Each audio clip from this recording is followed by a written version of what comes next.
Louvado seja nosso Senhor Jesus Cristo.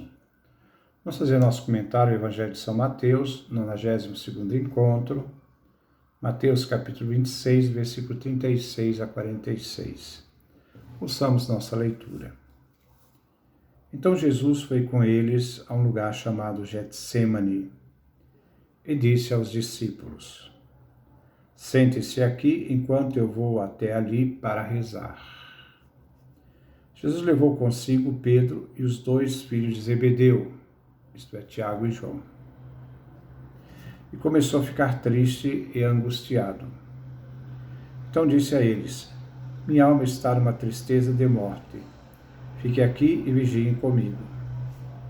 Jesus foi um pouco mais adiante, prostrou-se com o rosto por terra e rezou: Meu Pai, se é possível, afaste-se de mim este cálice. Contudo, não seja feito como eu quero, e sim como tu queres. Voltando para junto dos discípulos, Jesus encontrou-os dormindo. Disse a Pedro: Como assim? Vocês não puderam vigiar nem sequer uma hora comigo? Vigiem e rezem, para não caírem na tentação. Porque o espírito está pronto, mas a carne é fraca.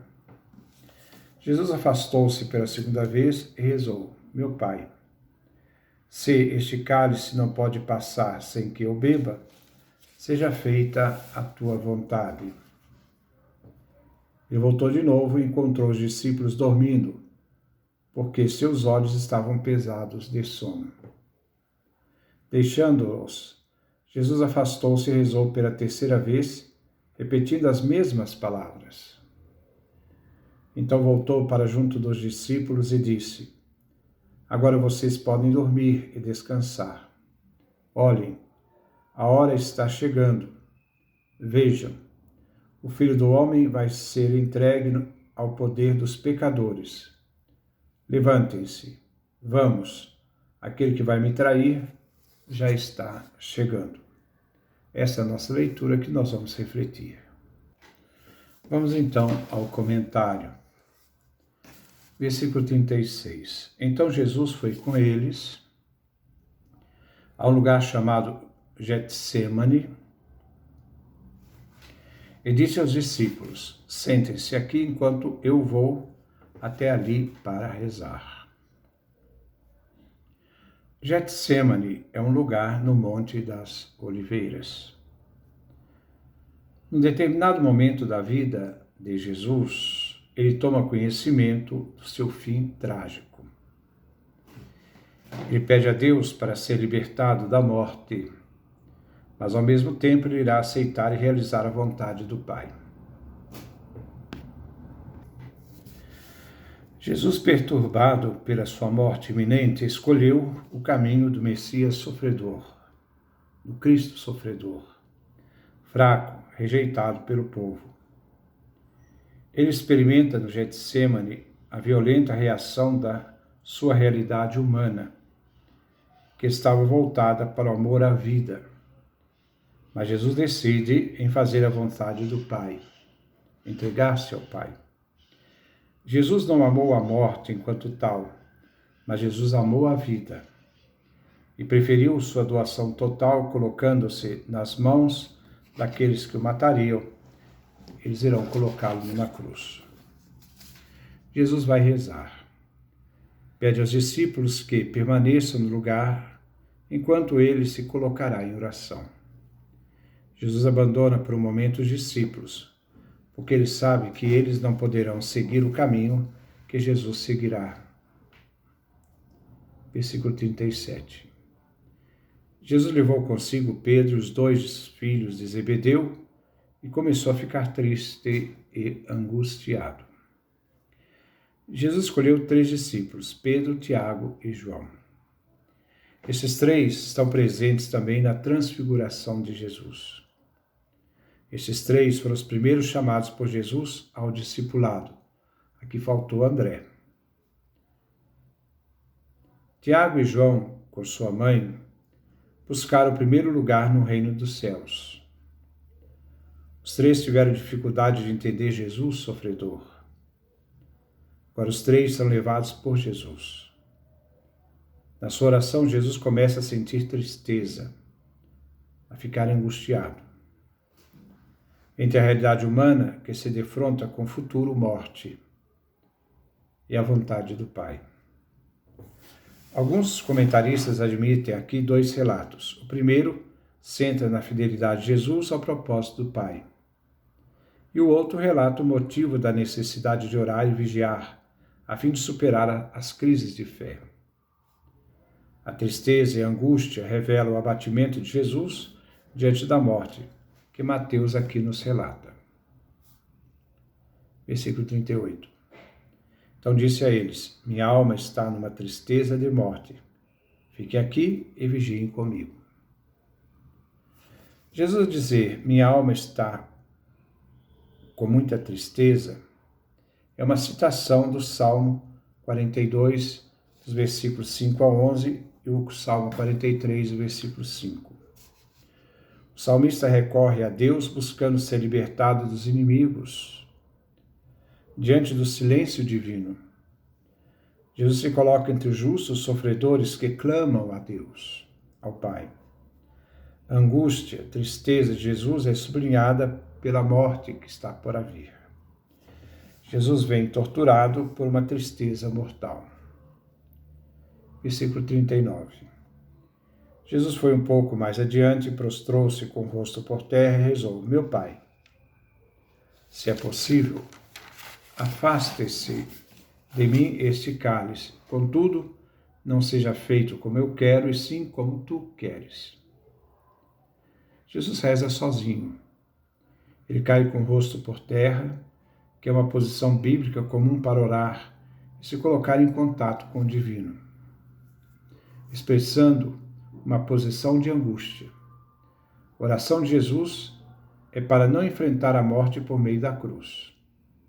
Assim, o rosto por terra não significa um aniquilamento ao chão, como Marcos capítulo 14, versículo 35. Nem estar ajoelhado, como Lucas capítulo 22, 41. Mas é uma atitude de adoração. Gênesis capítulo 17, versículo 3. A oração se dirige ao Pai. Se é possível, afaste de mim este cálice. Se Jesus de fato deve beber este cálice, o cálice da sua entrega e morte na cruz, em todo caso, Jesus coloca diante do Pai, mas mesmo assim escolhe fazer a vontade do Pai. Jesus, pois, reza para escapar do terror e humilhante crucificação. O cálice se refere ao sofrimento opressivo da morte, que ele terá que enfrentar. Jesus, então, recua diante do horror de ser fiel a seu dever. Pedir e suplicar para Deus mudar os planos é comum.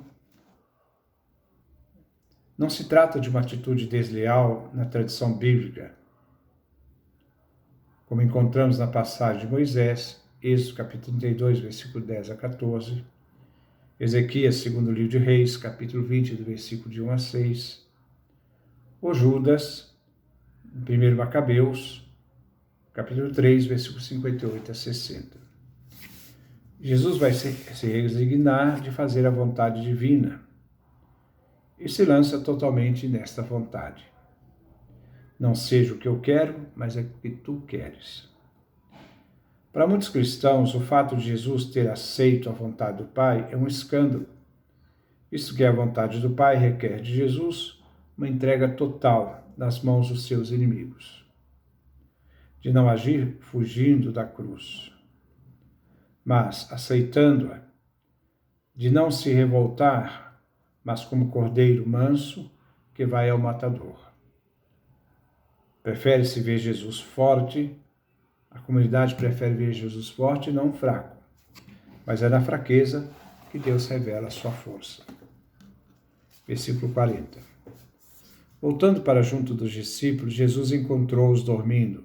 Disse a Pedro: como assim? vocês não puderam vigiar nem sequer uma hora comigo? Os 3 discípulos, Pedro, Tiago e João, não foram capazes de obedecer o que Jesus havia lhes dito. Permanecei aqui e vigiai comigo. Jesus dirige sua palavra a Pedro, que era o representante do grupo, de não poder vigiar uma hora com ele. Quando chega o momento em que a fé é submetida à prova, impunha aos discípulos a necessidade de reforçar as defesas espirituais e de súplicas, pedindo a ajuda de Deus.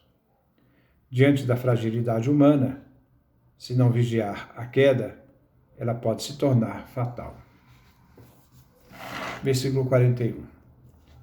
Vigie e reze para não caírem na tentação, porque o espírito está pronto, mas a carne é fraca. Os discípulos adormeceram e não oraram. Fugiram, abandonando o Senhor, traindo a fé, a carne fraca. Não se deve duvidar da fidelidade de Deus. Deve-se empenhar a fazer a vontade de Deus. Eu repito isso aqui que é importante. Não se deve duvidar da fidelidade de Deus, jamais. Deve-se empenhar a fazer a vontade de Deus, sempre. Existe uma tentação de duvidar dos planos, bondade, fidelidade, do poder de Deus. Jesus é fiel à sua missão, onde o reino dos céus será estabelecido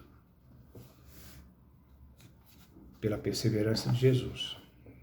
Jesus convida os discípulos a rezar contra o desespero, a não duvidar da presença de Deus, que não está ausente e inativo, apesar da aparência. Deus não é impotente na morte de Jesus. Não existe derrota na ação divina. A carne é fraca em relação à tentação. Se deve vigiar e orar para vencer a tentação. Fazer a vontade do Pai que Jesus ensinara no Pai Nosso. É exemplificado na própria vida de Jesus, que realiza esta vontade divina. Não fazer a vontade do Pai seria retardar a chegada do reino dos céus. Pois é realizando a vontade do Pai que o amor se manifesta em toda a sua pureza. E na entrega do Filho pelo Pai, no abandono do Filho aos homens, está a salvação. Versículo 42. Jesus afastou-se pela segunda vez e rezou: Meu Pai, se este cálice não pode passar sem que eu beba, seja feita a tua vontade. De novo, Jesus retorna à oração. Está resignado a manter a fidelidade ao Pai. De novo, faz referência ao Pai Nosso: seja feita a tua vontade. A fidelidade de Jesus se coloca totalmente de ir ao encontro do sofrimento e cruz. Jesus percorre o caminho doloroso do servo sofredor de Deus. Ele deve beber o cálice e não pode deixar de beber. Jesus realizará a vontade do Pai e a missão que o Pai lhe deu para ser cumprida. Versículo 43. Voltou de novo e encontrou os discípulos dormindo, porque seus olhos estavam pesados de sono. Quando chega o momento em que a fé vem submetida à aprovação, se torna necessária reforçar as defesas espirituais, invocando a ajuda divina diante da fragilidade humana. Os discípulos estão adormecidos, inconscientes, diante deste momento crítico da vida de Jesus. E por isso, eles não são capazes de se colocar em oração. Versículo 44. Deixando, Jesus afastou-se e rezou pela terceira vez, repetindo as mesmas palavras. Aqui vemos expressado a angústia de Jesus, em que repete e suplica ao Pai na luta, mas irá triunfar a vontade divina do Pai. O sono inconsciente dos discípulos faz Jesus estar mais só. 3 são os discípulos e 3 vezes Jesus reza. Mas os discípulos dormem e Jesus está totalmente só neste momento de angústia. Ao se conformar inteiramente com o Pai e sua vontade, Jesus não se torna vítima da tentação, porque ele vai vencer a tentação pela oração e assim se conformar à vontade divina. Versículo 45. Então voltou para junto dos discípulos e disse: agora vocês podem dormir e descansar. Olhem, a hora está chegando. Vejam, o Filho do Homem vai ser entregue ao poder dos pecadores. A hora de Jesus não é somente sua prisão imediata, mas uma série de acontecimentos que inclui sua morte e ressurreição. A obediência ao Pai o prepara para enfrentar os acontecimentos. Não vigiando, nem orando, os discípulos mostraram que não estavam preparados para enfrentar a hora da tentação que se aproximava. O sono ao qual, de agora em diante, podem os discípulos abandonar-se, significa que abriram mão da luta contra a tentação. Jesus está pronto para enfrentar a prova do momento da hora, da luta do servo sofredor. Jesus não vai evitar a sua morte, não a evitará, mas a assumirá. O Filho do Homem entrega as mãos dos pecadores, e Jesus, Filho do Homem, nos entrega ao Pai. Jesus, Filho do Homem, se entrega ao Pai por nós. Versículo 46. Levante-se, vamos, aquele que vai me trair está chegando. O Filho do Homem, Jesus, que faz a vontade do Pai, é entregue nas mãos dos pecadores. O maior mal é matar o Filho de Deus, e esse se tornará o nosso maior bem. Vencerá a morte, nos reconciliará com o Pai e nos dará a vida. Nos entregará o Espírito Santo, Deus, a terceira pessoa divina. Deus nos dá a sua vida por meio do seu Filho amado. É a hora da salvação. A traição envolve Judas, mas também a elite que se opõe a Jesus. A entrega envolve também Jesus, que realiza os desígnios do Pai, consentindo em fazer a sua vontade. Os pecadores são os agentes da morte de Jesus, como também a elite religiosa, responsáveis por dar a morte ao Salvador. O convite levante-se refere à chegada da hora de Jesus, com a chegada também junto dos pecadores, a chegada do traidor. Esta é a nossa leitura. Que Deus nos dê a sua graça, a sua bênção, sua face resplandeça sobre nós.